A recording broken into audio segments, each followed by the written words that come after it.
Moin Moin und herzlich willkommen hier mit einem weiteren Vlog vom 32. Unabhängigen Filmfest Osnabrück. Heute mit einem Star-Spezial. Ich habe den Regisseur des Eröffnungsfilms King of Peking, Sam Voutas, mitgebracht.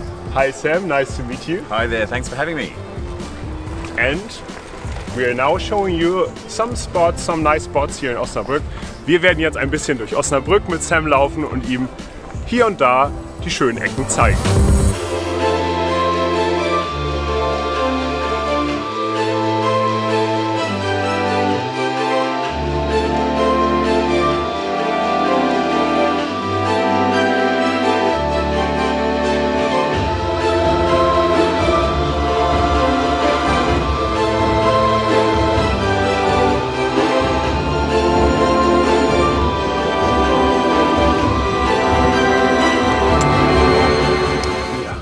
That's the cinema where your movie actually is playing on Sunday. So you're not going to be there, but we will have fun anyway. So cheers and what would you say? Bottoms up. Bottoms up, yeah. To King of Peking. Thank you.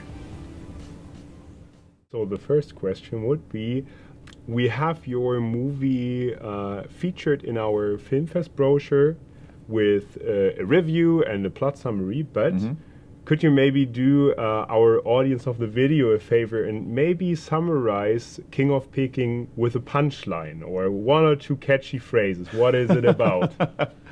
Sure. King of Peking is about a man who's forced into movie piracy in order to pay his spousal support payments. So he's essentially doing it to be able to be with his son.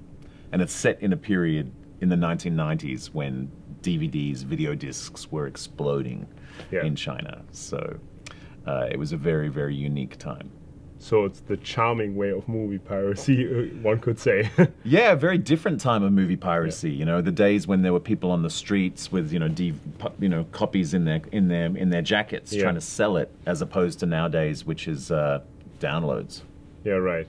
You sometimes see some people selling movies like that on some big places, like in Spain or something. Yeah, but of course, download. Yeah, right. Do you see it in Munster? No, no, I have not seen it there. Okay, so another question would be, you are not only the director, but also screenwriter and editor in King of Peking, and you've done a lot of professional acting. Which is your favorite job and why? Oh wow! I had a child. My wife and I had a child 2.5 years ago, and that's very much changed the kind of jobs that I want to take on now. Often I'd like to do the screenwriting jobs now, just because it enables me to stay at home and not have to travel so much. Yeah. One of the things about working in the film industry is you are often on location and you have to travel to somewhere very far away to shoot, and you're often disconnected from your family for large parts of time. You know, before I had a family, that's fine, but as you know, there's many moments that I don't want to miss. So I'm now enjoying the screenwriting more than I used to. Okay, yeah.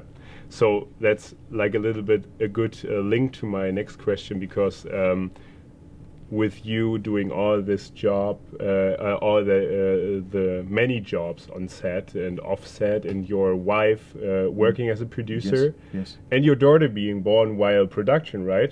No, pre-production. Pre-production, yeah, okay. Yeah. So it is basically a family piece, one could say. So, and what parts of being so entirely and personally involved in a project are the difficult ones? Sure, yeah. It's not just a family piece in terms of my family, but it's a family piece in terms of many of the other crew as well. Oh, wow. Yeah. So Jane Zheng, who's another of our producers, who's in China, her father is the man who narrates the movie. Oh, yeah. So that's very personal for her too. And then she also brought her child to the film set. And we also had our lead actor, who I'd worked with before in the last few years. He now has a child too. So he brought his child to the film set. So we weren't just one family, we were many families all making this movie together. Cool, okay. Yeah, that's great. Sorry, I didn't answer the question though, did I? Yeah, so were there difficulties? Because that sounds like you had dinner together with lots of children, and it sounds so like an ideal place. Oh, So, yes. Yeah. Oh, no, I can... so, when we were filming, my daughter was less than 6 months old. Yeah. And at that stage, many children aren't sleeping yet. So on a film set, you're shooting very, very long days, and it's hard to direct the movie and then go home or go to sleep, and your child is not sleeping. So I was very, very sleep deprived for that shoot, and that added a lot of pressure that I wouldn't have had otherwise. Yeah. Yeah. Okay. You already talked about the actor you worked before on your last film, so he's now your protagonist another time. I think for me the best part of the movie is this chemistry between son and father, this little funny and edgy stuff. They're obviously not father and son in real life, so what was your method of helping them create this bond that it seems so real for the audience? So first off we did rehearsals before we started filming. Often in China that's quite unusual because the film market usually works, at least in China, I don't know how it is in Germany, but usually people just turn up the day of shoot and then they start filming. So we told the actors beforehand, we really want to do some rehearsals, and luckily they agreed. Yeah. So that I think helped to make them familiar with each other, start getting the chemistry going. Also, I think it was about a couple of days before we began filming, I told the two actors to just spend, I think it was 2 days together, and just go.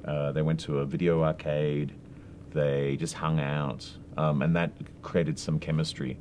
And also, it's just every take, every time you're filming, you're trying to create.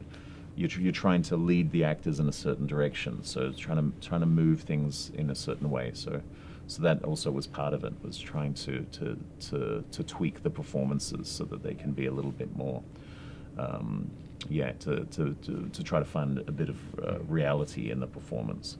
So it was an interesting take for him becoming a father while pre-production, it was post-production, or? Yeah, he became a father before we started filming. So his child was about 4 when we were filming. Oh yeah. But you see, it's quite fascinating because the first movie we did together was a sex shop comedy. Yeah. So we were all young and we thought, let's do a movie in a sex shop. And now all of us are a little bit older and we all have kids. So now we're making a movie about, having kids. Yeah. Okay.